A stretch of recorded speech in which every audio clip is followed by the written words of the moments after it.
इस बात पर थी, बाबा साहब कहते हैं कि हमारे लोग जो सदियों से इस उत्पीड़न को झेल रहे थे और उन्होंने कोई विद्रोह नहीं किया, इसमें से बाहर निकलने की कोशिश नहीं की, तो इसके लिए बहुत सारे लोग बोलते हैं कि ऐसा उन्होंने पहले पूर्वजों ने क्यों नहीं किया। तो उसका वो जवाब देते हैं कि उनमें वो सामर्थ्य नहीं था। और वो सामर्थ्य को तीन प्रकार से बताते हैं कि सामर्थ्य हम किसे कहें।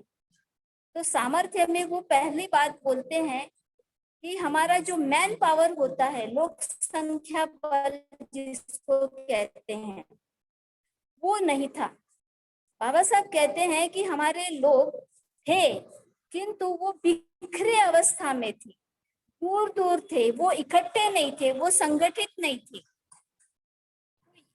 वो ज्यादा भी हो, वैसे तो वो अल्पसंख्या में थे, लेकिन जो अल्पसंख्या में थे वो भी इकट्ठे नहीं थे, संगठित नहीं थे, वो दूर दूर थे, कहीं इक्का दुक्का थे। तो इस वजह से उनका जो संख्या बल का सामर्थ्य है वो कम हो जाता है। और दूसरा वो बल मानते हैं संपत्ति का या धन बल का। यानी कोई व्यक्ति किसी विपरीत परिस्थिति से या कठिन परिस्थिति से बाहर निकलना चाहे तो उसके पास में धन की ताकत होनी चाहिए या संपत्ति होनी चाहिए, किंतु हमारे लोगों के पास में धन और संपत्ति की भी ताकत नहीं थी। और इसका कारण भी हम लोग अच्छे से जानते हैं। वर्ण व्यवस्था के तहत हमें धन संपत्ति रखने का अधिकार नहीं था। मनुस्मृति ने शूद्रों अछूतों को धन रखने का अधिकार नहीं दिया था, संग्रह करने का अधिकार नहीं दिया था। मनुस्मृति कहती है कि यदि किसी शूद्र के पास में धन इकट्ठा हो जाए तो राजा ने वो धन दी थी। तो अति शूद्रों यानी अछूतों की स्थिति उनसे भी बहुत बदतर थी। उन्हें तो रोजगार भी नहीं देते थे, कोई काम भी नहीं, कोई पैसा नहीं, कोई वेतन नहीं, कुछ भी नहीं। तो वो धन से संपत्ति से भी बहुत कमजोर थे, यानी ये सामर्थ्य भी उनमें नहीं था।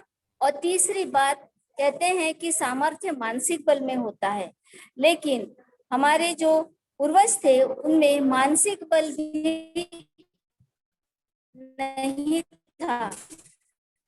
वो पूरी तरह से टूट चुके थे, पूरी तरह से लाचार और बेबस जाता था कि उन्होंने अपने आप पर का जो विश्वास है वो विश्वास ही खो दिया था। मतलब जानवरों जैसा जो उनके साथ में व्यवहार होता था। तो ऐसा समय आया कि लोगों ने अपने आप को इंसान समझना भी छोड़ दिया। दूसरे तो इंसान नहीं समझते थे, लेकिन हमारे जो पूर्वज थे उन्होंने अपने आप को इंसान समझना भी छोड़ दिया था। इतना उनका जो विश्वास या कॉन्फिडेंस है वो बहुत ही, मनोबल जो टूट गया था, खत्म हो गया था।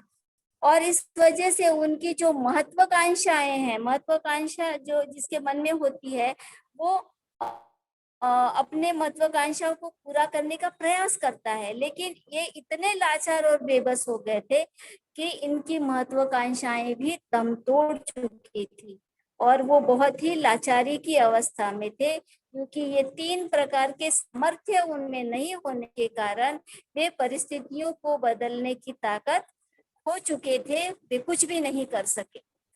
तो बाबा साहब कहते हैं तो इस परिस्थिति को बदलने के लिए या इसमें से निकलने के लिए अगर हमारे पास में सामर्थ्य नहीं है तो वो सामर्थ्य हमें किसी और से, बाहर से, अन्य जगह से लेना पड़ेगा जब हमारे पास में नहीं है। तो यहाँ पर जब अन्य जगह से सामर्थ्य लेने की बात हो रही है तो फिर वो एक्सप्लेन करते हैं कि अन्य धर्मीय जो थे भारत में, जैसे कि मुस्लिम थे, ईसाई थे, पारसी थे, और भी बहुत सारे धर्मों के जो लोग थे वो सामर्थ्यवान थे, वो ताकतवान थे, शक्तिशाली थे। तो हमें उनकी तरफ देखना पड़ता कि वो क्या हमें सामर्थ्य दे सकते हैं, ताकत दे सकते हैं।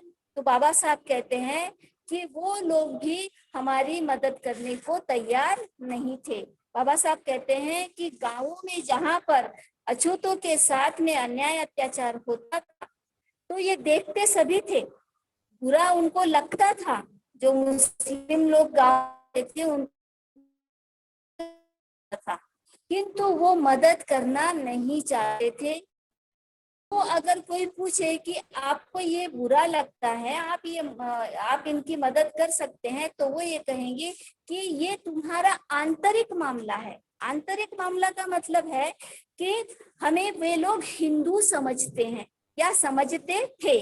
आज की थोड़ी सी परिस्थिति बदल गई है कि बहुत सारे मुस्लिम जानते हैं कि जो बुद्धिस्ट लोग हैं वो हिंदू नहीं है, लेकिन जब तक हम बुद्धिस्ट नहीं हुए थे उस समय, ये 1936 की बात हो रही है, और 1936 में हमारे समाज की ऐसी अवस्था थी कि जो मुस्लिम वर्ग के लोग हैं वो हमें या हमारे पूर्वजों को हिंदू धर्मीय समझते थे।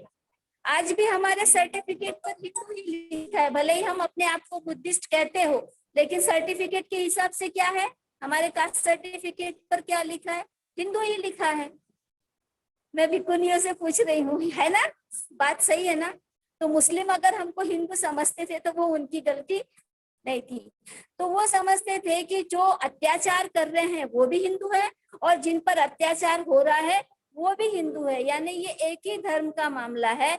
इसलिए वो कहते थे कि ये इनका अंदरूनी मामला है, इसलिए हम इसमें कुछ भी हस्तक्षेप नहीं कर सकते। इसलिए बाबा साहब कहते हैं कि उनसे हमें अगर मदद चाहिए या उनसे हमें ताकत या बल लेना है तो हमें इस धर्म को छोड़ना पड़ेगा, हिंदू धर्म को छोड़ना पड़ेगा, ताकि लोग हमें हिंदू समझकर ठुकराए नहीं। न हम हिंदू धर्म में हैं न हम बाहर हैं। हमारी अवस्था ऐसी है कि लोग कहने को तो हिंदू कहते हैं, लेकिन हिंदू धर्म में जो हायरार्की है ना, ऊपर से नीचे जो श्रेणीबद्ध व्यवस्था है, इसमें हम कहाँ हैं, तो वर्ण व्यवस्था में तो कहीं नहीं है। हम वर्ण व्यवस्था से बाहर थे, और वर्ण व्यवस्था से बाहर होने के बावजूद भी हिंदू कहे जाते थे। तो ये एक ऐसी विरोधाभासी व्यवस्था थी हमारे लिए कि हम वो बात कहते हैं ना, न घर की न घाट की, इस तरह से, न घर की न घाट की न और दुश्मन अनाज की। तो कहने को तो हिंदू थे, लेकिन हिंदू धर्म में सबसे बाहर होने के कारण अन्य हिंदुओं से उत्पीड़ित थे। इसलिए अन्य धर्मियों का हमें सपोर्ट या सहानुभूति या साथ या मदद नहीं मिलती थी। तो बाबा साहब कहते हैं कि यहाँ पर हमें ये समझ में आता है कि हमें बाहर से मदद लेनी है तो इस धर्म से पहले निकलना पड़ेगा। जब तक इसमें रहेंगे, अन्य धर्मीय लोग जिनके पास में सामर्थ्य है, जिनके पास में बल है, वो हमारे काम नहीं आएगा, है ना। जैसे हमारे पास में पावर नहीं है, तो अब इसमें पावर नहीं है तो यहाँ से ले रहे वहां से ले रहे, इस तरह का नहीं, कहीं ना कहीं से हमको पावर चाहिए। जब हमारे पास का पावर खत्म हो गया है तो इसलिए धर्मांतरण की जरूरत महसूस होती है। उस समय में बहुत सारे लोग मुस्लिम धर्म को अपना रहे थे। बाबा साहब ने ये भी कहा था, खास करके कोंकण के लोगों से ये कहा था कि यदि आपको ऐसा लगता है कि मुस्लिम धर्म अपनाने से आपके ऊपर होने वाले अत्याचार कम हो जाते हैं, उत्पीड़न कम होता है, तो मेरी मनाही नहीं, आप मुस्लिम धर्म को स्वीकार कर सकते हैं। ऐसे कुछ लोगों को, कोंकण के लोगों को बाबा साहब ने एक समय कहा था। तो किसी न किसी रूप से अपने आप को बचाना है और उस स्थिति से बाहर निकालना है। तो यहाँ जब उन्होंने निकलने की बात की तो सामर्थ्य लेने के लिए किसी और को स्वीकार करने की बात अपने आप आ गई है। और जब किसी अन्य धर्म को स्वीकारने की बात आ जाती है तो फिर प्रश्न उत्पन्न होता है कि कौन सा धर्म और कैसा धर्म। तो यहाँ पर वो विचार करते हैं कि वाकई में धर्म क्या है, धर्म की परिभाषाएं क्या है, और इंसान के लिए सबसे उचित धर्म क्या हो सकता है। तब वो तुलनात्मक अध्ययन करते हैं सभी जगह का, और वो कहते हैं, बाबा साहब लिखते हैं मुक्तिपूर्ण पथे में कि समाज संगठन का कुछ न कुछ उद्देश्य होता है, और ये जो सामाजिक संगठन होते हैं जो धर्म के नाम से चलते हैं, तो अक्सर 3 तरह का उद्देश्य उनका दिखाई देता है। और उसमें पहला उद्देश्य ये है कि कोई धार्मिक या सामाजिक संगठन केवल व्यक्ति मात्र को सुख देने का उद्देश्य रखते हैं। किसकी बात कर रहे हैं? केवल एक व्यक्ति मात्र, बाकी दूसरी चीजों को वो ध्यान नहीं देते हैं। इसका सबसे उदाहरण मुझे अभी दिखाई देता है विपश्यना। केवल व्यक्ति का विकास, फिर उसके आगे स्टॉप हो जाता है वो। और दूसरा जो है, कई संगठनों का उद्देश्य ऐसा होता है कि व्यक्ति के आंतरिक गुणों का और शक्ति का विकास हो, ऐसा वे उद्देश्य रखते हैं। और तीसरा उद्देश्य ऐसा होता है, वे आदर्श समाज का निर्माण करना चाहते हैं। यानी धर्म की जो तरह तरह की व्याख्याएं की है या परिभाषाएं की है, इसमें से ये जो निचोड़ निकल के आया है बाबा साहब के वक्तव्य में, कि अलग अलग उद्देश्य जो उनके होते हैं वो कैसे होते हैं। कोई व्यक्ति को महत्व दे रहा है, तो कोई व्यक्ति के गुणों को और उसकी ताकत को विकसित करने की बात कर रहा है, तो कोई आदर्श समाज निर्माण की बात कर रहा है। तो इसमें से सबसे बेस्ट कौन सा है? तो फिर सबसे पहले वो हिंदू धर्म का भी विश्लेषण करते हैं और देखते हैं कि हिंदू धर्म में क्या उद्देश्य है, क्या ऐसा कुछ दिखाई देता है। तो वो कहते हैं कि हिंदू धर्म में तो व्यक्ति के लिए कोई स्थान ही नहीं है, व्यक्ति का विचार ही नहीं है कि व्यक्ति का भला होना चाहिए या व्यक्ति का अच्छा होना चाहिए, व्यक्ति की उन्नति होनी चाहिए। व्यक्ति मतलब एक इंसान, एक इकाई जो हम बोलते हैं, उसका अच्छा होना चाहिए, विकास होना चाहिए। इस बात की तरफ हिंदू धर्म बिल्कुल ध्यान नहीं देता है, या उसकी जो आइडियोलॉजी है, उसकी जो अवधारणा है, उसमें इसके लिए कोई भी स्थान नहीं है। और दूसरी बात हिंदू धर्म में ये दिखाई देती है कि एक व्यक्ति ने दूसरे व्यक्ति के साथ कैसा व्यवहार करना चाहिए, इस पर हिंदू धर्म की अवधारणा चुप है, कुछ नहीं बोलती। वो नहीं बोलती है कि एक व्यक्ति ने दूसरी व्यक्ति के साथ कैसे व्यवहार करना चाहिए। तो वो क्या कहती है, हिंदू धर्म की अवधारणा या उद्देश्य क्या कहता है? तो वो कहता है एक वर्ग ने दूसरे वर्ग के साथ कैसा बर्ताव करना चाहिए। वर्ग यानी समाज, समूह। जैसे कि हम लोग आजकल कहते हैं ना सवर्ण वर्ग या अमुक जाति का वर्ग या अमुक समाज, इस तरह से जो हम बात करते हैं, तो वो एक समाज ने दूसरे समाज के साथ कैसा व्यवहार करना चाहिए, ये हिंदू धर्म बताता है। और वो भी किस तरह से बताता है? तो वो हायरार्की व्यवस्था बताता है कि अमुक समाज जो है वो ऊपर है और अमुक समाज जो है वो नीचे है, वो निम्न है। तो ऊपर वाले ने नीचे वाले के साथ कैसा व्यवहार करना चाहिए, ये हिंदू धर्म बताता है। आपको सबको मालूम ही है कि वर्ण व्यवस्था के तहत 4 वर्ण है, ब्राह्मण, क्षत्रिय, वैश्य और शूद्र। और इसमें हम देखते हैं कि ये जो ब्राह्मण है, इनका कार्य निश्चित किया हुआ है कि वो केवल ज्ञान लेने और देने का काम करेंगे, यानी ज्ञान बल उन्होंने अपने पास में रखा है। क्षत्रिय समाज को क्या अधिकार मिला है कि वो शासन करेगा, वो शस्त्र चलाएगा, तो उसको शासन करती एक अधिकार दे दिया है, तो उसको क्षत्रिय कहते हैं। तो पहले के इसमें तो बहुत सारे ऐसे शब्दों का प्रयोग है, जैसे जो शस्त्र चलाता है वो क्षत्रिय होता है, हालांकि उसका पूरा मीनिंग ये है कि जो शासन करता है वो क्षत्रिय होता है। अब मैं उसमें और ज्यादा नहीं जाऊंगी इतिहास में, उसके मीनिंग में, लेकिन ये जो वर्ण व्यवस्था के तहत अलग अलग चीजें बांट दी गई है, वैश्य केवल व्यापार करेंगे और शूद्र केवल सेवा करेंगे, तो इसके तहत वो बल भी बांटे जाते हैं, वो ताकत भी बढ़ जाते हैं, और इसके आधार पर वे दूसरे को निम्न समझकर उसके साथ वैसा ही व्यवहार करते हैं जैसे कि उनके धर्म शास्त्रों में कहा गया है।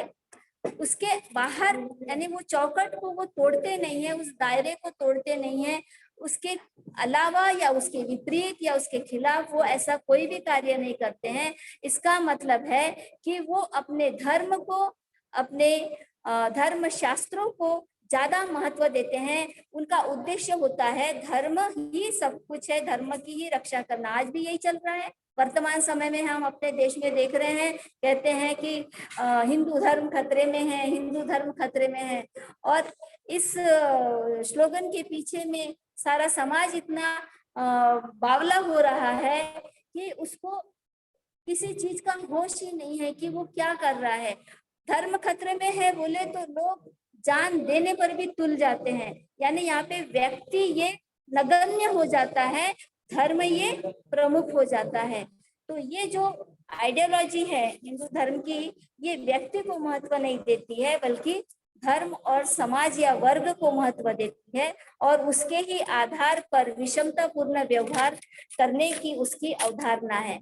चाहे व्यक्ति मरे चलेगा लेकिन धर्म बचना चाहिए, चाहे व्यक्ति का कुछ भी हो जाए, लोग मर जाए, लेकिन उनकी जो आइडियोलॉजी है धर्म की वो रहनी चाहिए।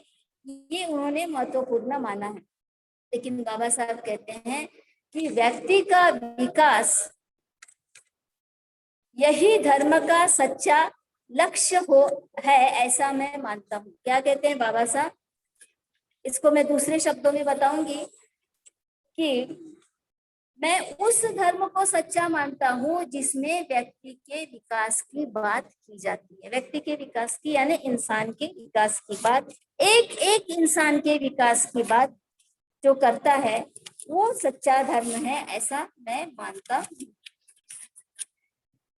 क्योंकि वो कहते हैं कि व्यक्ति ये समाज की इकाई है और व्यक्ति का एक समाज से संबंध होता है, वो एक सामाजिक प्राणी है। व्यक्ति से ही समाज बनता है। यदि एक एक व्यक्ति का विकास हो जाए तो समाज का विकास अपने आप हो जाएगा, राइट? यदि एक एक व्यक्ति का विकास नहीं होगा तो समाज का विकास नहीं होगा। तो कितना महत्वपूर्ण है, किसी समाज या किसी वर्ग का विकास अगर हमारा उद्देश्य है तो हमें किसके विकास के बारे में कार्य करना चाहिए? एक एक समाज के एक एक व्यक्ति के विकास के बारे में सोचना चाहिए या काम करना चाहिए। तो इस तरह से बाबा साहब कह रहे हैं कि ये जो अन्य धर्मों की जो अवधारणा है, जो धर्म या समाज या वर्ग को इम्पोर्टेंस देती है, व्यक्ति के विकास को नहीं देती है, ये मुझे कतई मंजूर नहीं है और मैं इसे छोड़ना चाहूंगा। तो फिर बात ये आ जाती है कि हमें कौन सा धर्म अपनाना चाहिए। तो सीधे सीधे इसी में हमें उत्तर मिल जाता है कि व्यक्ति विकास की बात किस धर्म में कही गई है। तो हमें पता चलता है कि बुद्ध की शिक्षा में व्यक्ति विकास की बात की गई है या व्यक्ति के उन्नति की बात की गई है। अन्य धर्म में भी हम देख ले तो वहां पर ईश्वर को खुश करने की बात है, अल्लाह को खुश करने की बात है, परमात्मा को खुश करने की बात है।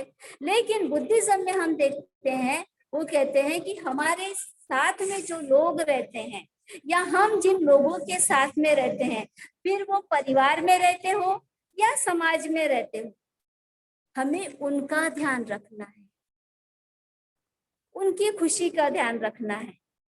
ईश्वर तो काल्पनिक है। बुद्धिज्म क्या कहता है? ईश्वर एक संकल्पना है, वास्तविकता नहीं है।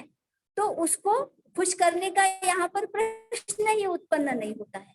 तो हमें किसके साथ अच्छा व्यवहार करना है, किसके साथ मैत्रीपूर्ण संबंध बनाना है, तो वो है हमारे साथ में रहने वाले लोग। यानी यहाँ पर मनुष्य केंद्रित है, कोई ईश्वर परमात्मा अल्लाह केंद्रित नहीं है। बुद्ध की शिक्षा मनुष्य को केंद्र में रहकर बात करती है। वो कहती है कि मनुष्य का विकास बहुत जरूरी है, मनुष्य का नीतिवान होना बहुत जरूरी है, और मनुष्य की उन्नति होती है तो वो जिस समाज का प्राणी है उस समाज की भी उन्नति होती है।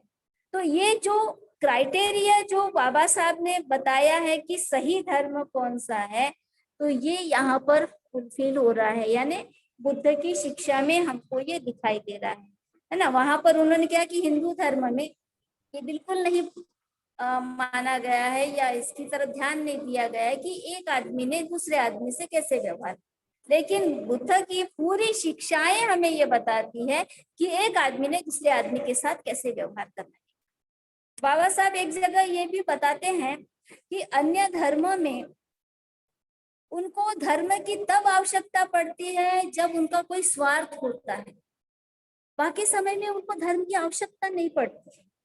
वो अपने मतलब के अनुसार धर्म को उल्टा सीधा कैसे भी कर लेते हैं, यानी उनके सिद्धांत ऐसे होते हैं कि अपने स्वार्थ और अपने फायदे के अनुसार उसको बदल दे। जैसे कि पहले जैसे हमने बोला कि वर्ण व्यवस्था में ब्राह्मण केवल पढ़ाने लिखाने का या ज्ञान का काम कर सकता है या पूजा पाठ का काम कर सकता है, एक उसको टीचर की भूमिका दी गई थी और उनकी जो शिक्षा की पद्धति है वो यज्ञ हवन से शुरू होती है।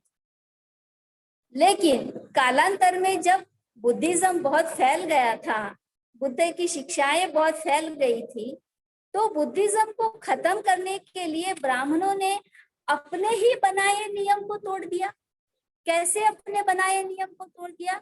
उसने पुरोहिताई छोड़कर राजा की गद्दी को अपनाया, मतलब क्षत्रिय धर्म को अपना लिया।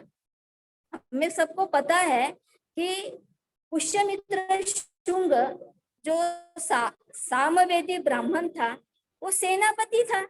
सेनापति था मतलब हाथ में तलवार उठाया उसने।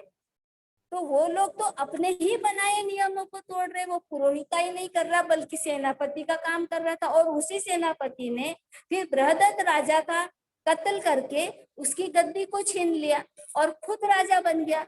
यानी इन्होंने समय के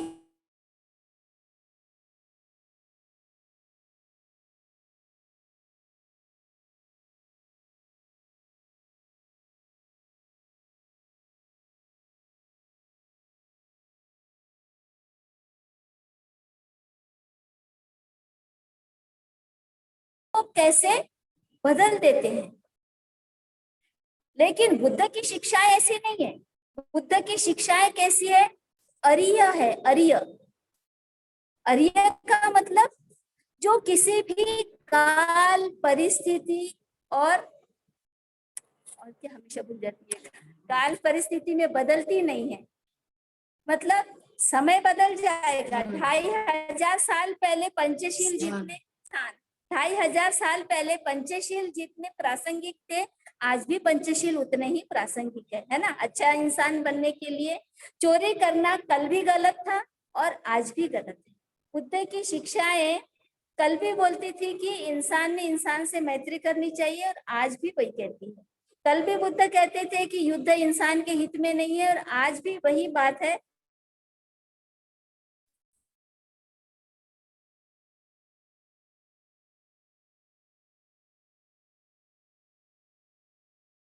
ये युद्ध इंसान के जो बुद्ध की शिक्षाएं हैं का तुलनात्मक अध्ययन किया, केवल अध्ययन नहीं तो तुलनात्मक अध्ययन किया। बहुत सारे लोग आजकल हमारे बोलते हैं केवल बुद्धिज्म बताना, किसी को कुछ बोलना नहीं, ब्राह्मण को कुछ नहीं बोलना, ब्राह्मणवाद को कुछ नहीं बोलना, केवल बुद्धिज्म में अच्छी अच्छी बातें हैं वो बोलना। अरे जब आपको दिन है ये बताना है तो आपको बताना पड़ेगा कि रात कैसे होती है। और आपको यदि बताना है कि ये रात है तो दिन कैसा होता है ये बताना पड़ेगा। आपको अच्छाई बतानी है तो बुराई क्या होती है ये भी बताना पड़ेगा। समझ रहे हैं? यदि बुद्ध के धम्म में समानता है तो हिंदू धर्म में विषमता है ये भी तो बताना पड़ेगा, तभी हमको समानता समझ में आएगी। यानी तुलना करना बहुत जरूरी है। बाबा साहब ने तुलनात्मक अध्ययन किया, तब उन्होंने जाना कि मैं जो चाहता हूँ इंसानियत, नैतिकता, एक इंसान का दूसरे इंसान को इंसान समझना, एक दूसरे को सम्मान करना, ये चीजें बुद्धिज्म में है, बुद्ध की शिक्षाओं में है। दूसरे धर्म में तो केवल ईश्वर को महत्व दिया गया है, केवल धर्म को महत्व दिया गया है। उसमें ईश्वर को क्या किया जाता है? आराधना की जाती है उसको खुश करने के लिए, और उसके साथ में सौदा किया जाता है कि मैं तुम्हारी आरती करता हूँ, मैं तुम्हारी स्तुति करता हूँ, मैं तुम्हारी पूजा करता हूँ, मैं इतना तुमको प्रसाद चढ़ाऊंगा, तुम्हारे नाम से इतने लड्डू बंटवाऊंगा, बस मेरा काम कर दो भगवान, है ना। अब भगवान शब्द तो बुद्ध का है लेकिन इन्होंने छीन लिया है। तो हे देव मेरा ये काम कर दो, हे ईश्वर मेरा ये काम कर दो, मेरे बेटे को नौकरी लगवा दो, हाँ मेरे को बच्चा दे दो। तो ये क्या है, लेन देन की बात है। भ्रष्टाचार तो धर्म से ही शुरू होता है। हमारे देश में इतना भ्रष्टाचार क्यों है? क्योंकि हमारा धर्म ही हमें सिखाता है कि ईश्वर के साथ में लेन देन करते हैं, अंडर द टेबल हम दे रहे हैं भगवान को या ईश्वर को रिश्वत, आरती करके, स्तुति करके, लड्डू भोग चढ़ा के। कुछ कुछ तो हमारे बुद्धिज्म में भी ये चीजें आ गई है। हम भी बुद्धा के सामने खीर वीर रख के उसको भी भोग चढ़ाते हैं, है ना, या फल ही उसके सामने रख देते हैं। तो इस तरह से तुलना करना बहुत जरूरी है, तब हमें समझ में आता है कि बेस्ट क्या है। और बाबा साहब ने वो बेस्ट शिक्षा ढूंढ के निकाली जो बुद्ध की है, और उन्होंने कहा कि हमें जो चाहिए वो इसमें है। और दूसरी बात ये कि जो वो बहुत बड़े देश प्रेमी भी थे। अक्सर बाबा साहब के ऊपर राष्ट्रद्रोही या देशद्रोही होने का ठप्पा लगाया जाता रहा था, लेकिन यहाँ पर वो कहते हैं कि मैं सच्चा देश प्रेमी हूँ, मैंने बाहर के धर्म को नहीं स्वीकारा। बुद्ध कहाँ पर पैदा हुए? तो इसी धरती पर पैदा हुए, भारत में पैदा हुए। और भारत में जो व्यवस्था थी, उस व्यवस्था परिवर्तन के लिए ही बुद्धा ने क्रांति की। उन्होंने समानता लाने की क्रांति की। उन्होंने जाति व्यवस्था को तोड़ा, वर्ण व्यवस्था को तोड़ा। अभी हमारे बहुत सारे विद्वान लोग हैं जो ये मानने को ही तैयार नहीं है कि बुद्धा के समय में ब्राह्मण थे या वर्ण व्यवस्था थी या जातियां थी या छुआछूत था, ये तक मानने को तैयार नहीं है। ऐसी बात नहीं है। यदि अच्छे से गहराई से साहित्य का अध्ययन करेंगे तो ये सारी बातें हैं।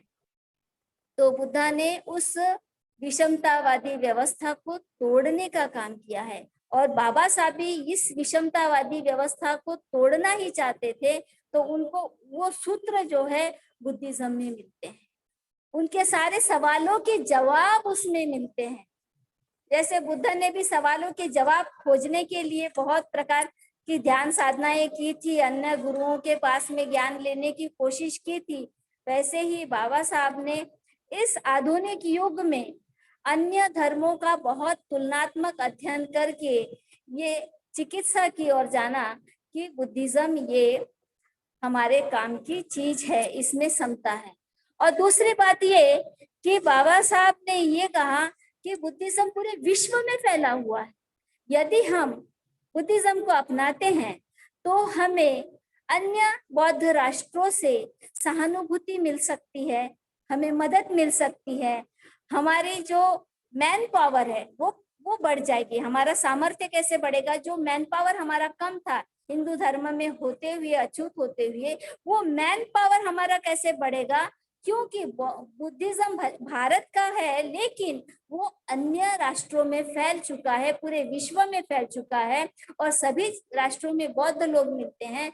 और जब उनको हम स्वीकार करेंगे, बौद्ध धर्म को स्वीकार करेंगे, तो अन्य बौद्ध राष्ट्रों का हमें सहयोग मिलेगा, हमारा सामर्थ्य बढ़ जाएगा। ये भी बात बाबा साहब कहते हैं।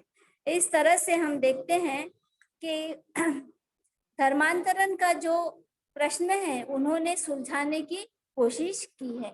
अभी मैं यहाँ पर एक बात ये कहना चाहूंगी, थोड़ा सा विषयांतर करूंगी, विषय से रिलेटेड है, लेकिन यहाँ पर हमने छुआछूत की बात की है, जाति की बात की है, जाति भेद की बात की है, वर्ग भेद की बात की है, लेकिन सबसे महत्वपूर्ण बात जो है वो लिंग भेद की बात कहीं ना कहीं छूट जाती है। यदि समय हो तो आप बताइए, मैं इसको कंटिन्यू करूं? टाइम क्या हुआ है? अभी 8:06 हो गए। तो मेरे पास समय नहीं है ऐसा। अभी आप और रख दें, तो मैं इस विषय को कल कंटिन्यू कर सकती हूँ लैंगिक आधार पर? जी। ओके, तो मैं आप इसको बढ़ाना अभी चाहें तो बढ़ा कंक्लूड कर। सकती हैं। 10 मिनट और ले सकते नहीं, हैं आप। एक्चुअली 8 बजे भी पुनियों के भोजन का समय होता है। जी जी जी, तो मैं तो यही चाहता हूँ कि समय पे खत्म हो। बहुत बहुत बहुत साधुवाद माननीय हमारे आज के प्रबोधनकार। मैं यहाँ कंक्लूड कर रही हूँ। आप सभी का बहुत बहुत धन्यवाद। आज भी ये विषय बहुत प्रासंगिक है, धर्मांतरण की प्रक्रिया चल रही है और इतनी महत्वपूर्ण है कि गवर्नमेंट इसके अगेंस्ट में जा रही है, धर्मांतरण को रोका जा रहा है, जबकि हमारे संविधान के अनुसार ये हमारा जो देश है ये धर्मनिरपेक्ष राष्ट्र है और सभी को अपनी पसंद का धर्म स्वीकार करने की छूट दी गई है। इसके बावजूद आज धर्मांतरण की प्रक्रियाओं पर या कार्यक्रमों पर कई राज्यों में रोक लगी है। तो इसी से समझ में आता है कि ये कितना महत्वपूर्ण कार्य है और जो रोक रहे हैं वो समझ रहे हैं कि समाज जागरूक हो रहा है, समाज ये गुलामी को तोड़ना चाह रहा है और उससे बाहर निकलना चाह रहा है। और ये जो अपने आप को तथाकथित उच्च वर्गीय कहते हैं, ये नहीं चाहते हैं कि जो पिछड़ा लाचार बेबस या दलित समाज है ये उभर कर सामने आए, इनका विकास हो। ये गुलामों को गुलाम ही रखना चाहते हैं, इसीलिए धर्मांतरण के कार्यक्रमों पर रोक लगाई जा रही है, ऐसा मुझे लगता है। यहीं पर मैं अपने शब्दों को विराम देती हूँ और आप सभी का धन्यवाद करती हूँ। जय भीम, नमो बुद्धा। बहुत बहुत साधुवाद माननीय भिक्खुनी साहब। अब मैं हमारे राष्ट्रीय अध्यक्ष महोदय माननीय धर्म प्रकाश भारती साहब से अनुरोध करता हूं कि आज के अपने अध्यक्षीय उद्बोधन रखें। माननीय भारती साहब।